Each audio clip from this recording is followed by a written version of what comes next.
सौदागर की बेटी। वो आदमी बेहद परेशान नजर आ रहा था। काजी ने इसकी तरफ गौर से देखते हुए कहा, तुम्हें क्या परेशानी है? इस आदमी ने बढ़ाई हुई आवाज में कहा, जनाब मैं शहर का मशहूर सौदागर वहीदुल हसन हूँ। काजी ने चौंके से देखा कि कपड़े बेहद मामूली थे और इनमें जगह जगह पैबंद लगे हुए थे। काजी के होंठों में मुस्कुराहट फैल गई। वो अपने तख्त से संभल कर बैठते हुए बोला, अब मैं तुम्हें पागल कहूँ या दीवाना? हालांकि मैंने इस रईस सौदागर वहीदुल हसन को आज तक नहीं देखा, मगर इसकी इमारत के किस्से जरूर सुन रखे हैं। ऐसे कपड़े तो ऐसे गुलाम तक भी हाथ लगाना पसंद नहीं करते जो तुमने पहने हुए हैं। फिर काजी ने वहाँ पर मौजूद लोगों से सवाल किया, क्यों भाई, क्या तुम में से कोई शख्स इस बात की गवाही दे सकता है कि ये शख्स वहीदुल हसन है? एक आदमी उठकर बोला, काजी साहब, इसकी शक्ल तो वहीदुल हसन से बेहद मिलती जुलती है, मगर हुलिया इस जैसा नहीं है।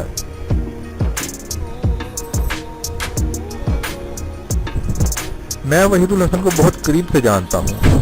इस खस्ता हाल शख्स ने ठंडी आहट बात कर कहा, और इधर मेरे साथ बहुत बड़ा धोखा हुआ है।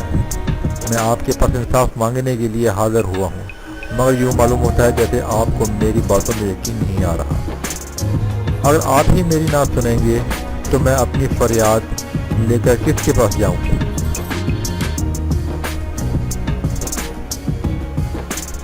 काजी ने संजीदा होकर बोला, अच्छा तुम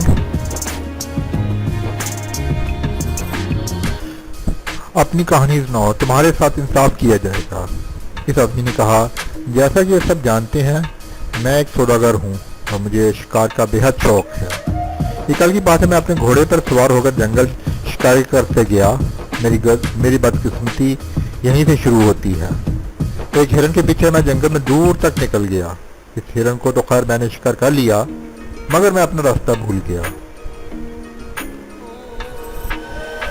भटकता मैं एक झोंपड़ी तक पहुंच गया जो जंगल में ही बनी हुई थी। वहां मैंने एक ऐसे शख्स को देखा जो शक्ल सूरत और अदोकामत में हूबहू मेरा जैसा था। मैं अपने हम शक्ल से मिलकर बहुत खुश हुआ, मगर मुझे क्या पता था कि वो बाद में मुझे धोखा देगा।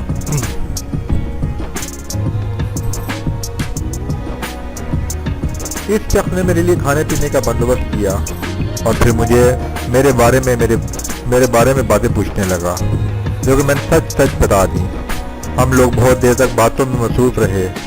रात ज्यादा हो गई तो इस शख्स ने मुझे शरबत का एक गिलास दिया। गिलास में मुझे शरबत सुर्ख रंग का था। इसमें भीनी भीनी सी खुशबू उठ रही थी। मैंने इसका शुक्रिया अदा करके शरबत का गिलास मुंह से लगा लिया। अभी मैंने आधा शरबत पिया ही था कि मेरा सर चकराने लगा और मैं जमीन पर गिर पड़ा। फिर मुझे कोई होश ना रहा। अगले रोज मेरी आंख खुली तो मैं झोंपड़ी में अकेला था और ये शख्स वहां से गायब था। मेरे जिस्म पे मेरे कपड़े भी नहीं थे, बल्कि मैं इन फटे पुराने कपड़ों में मलबूस था। मेरी समझ में कुछ नहीं आ रहा था कि मेरे साथ क्या हुआ है। खैर, मैं झोंपड़ी से निकला और बड़ी मुश्किलों से रास्ता तलाश करता करता अपने घर तक पहुंच गया, मगर इस वक्त मेरे सदमे की कोई इंतहा न आ रही। जब मेरे मुलाजमों ने भी मुझे पहचानने से इनकार कर दिया और मुझे धक्के देकर वहां से भगाने की कोशिश की। मैं इनको यकीन दिलाने की कोशिश करता रहा, मगर इनमें से एक मुलाजिम ने मुझे जोर का धक्का देते हुए कहा कि वहीदुल हसन तो घर में अपनी बेटी के साथ मौजूद है। तुम धोखेबाज हो, यहाँ से चले जाओ, वरना हम अभी सिपाहियों को बुला के तुम्हें जेल भिजवा देंगे।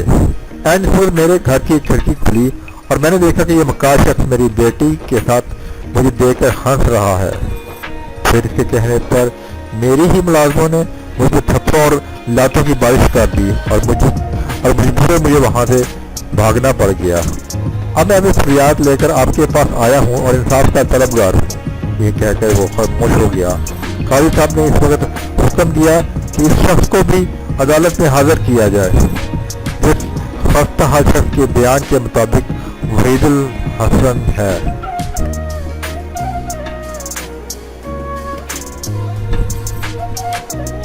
थोड़ी ही देर गुजरी थी कि वो शख्स अदालत में हाजिर हो गया। उसके साथ एक नौजवान और खूबसूरत लड़की भी थी। इसने हाजिर होते ही कहा, जब मैं वहीदुल हसन सौदागर हूँ और ये मेरी बेटी रुखसाना है।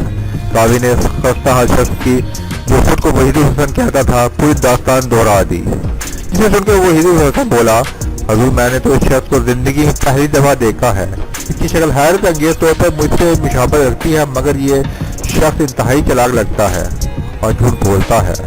ان دونوں کی باتیں سن کے قاضی سخت الجھن میں مبتلا ہو گیا تھا، اس کی سمجھ میں نہیں آ رہا تھا کہ ان میں سچا کون ہے اور جھوٹا کون۔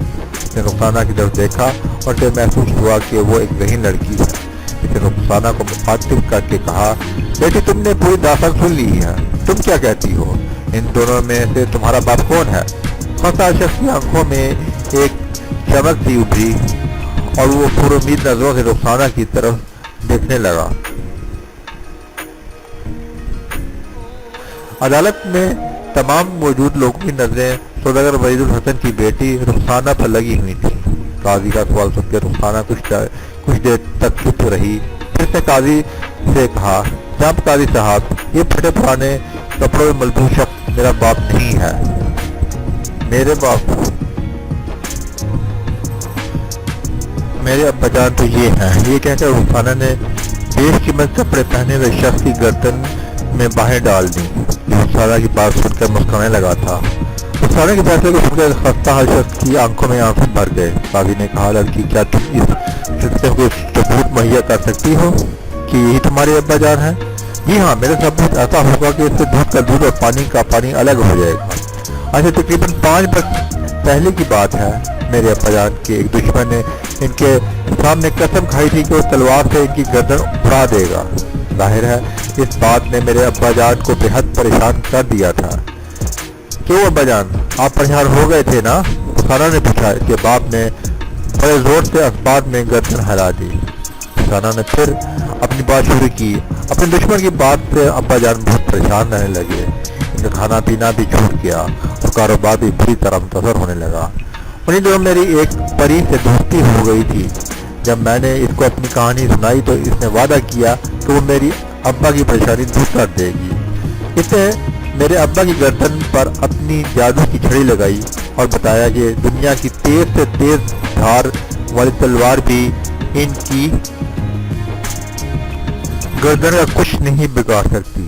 بہرحال ان کا دشمن تو ایک روز آسمانی بجلی گرنے سے جان بحق ہو گیا، مگر اب میں ثبوت کے لیے یہی بات آپ کے سامنے پیش کر رہی ہوں۔ اب جلاد کو بلوائیے اور میرے ابا کی گردن پر تلوار چلوائیے، ان کی گردن نہیں کٹے گی۔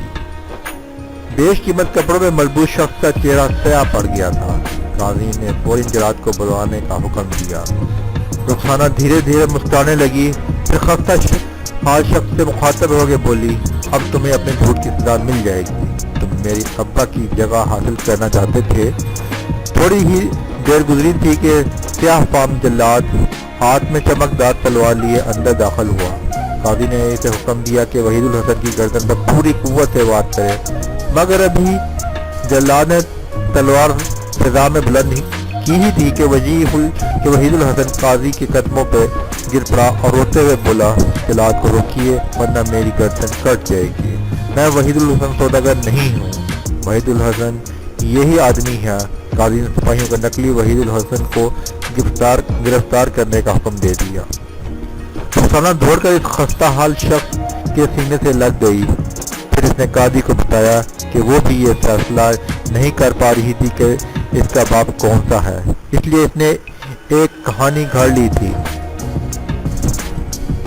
قاضی نے رخسانہ کی عقل مندی کے اعتراف کے طور پہ اسے اپنی طرف سے 500 اشرفیاں بطور انعام دی اور اس کے کی وجہ سے ایک الجھا ہوا مقدمہ منٹوں میں حل ہو گیا تھا۔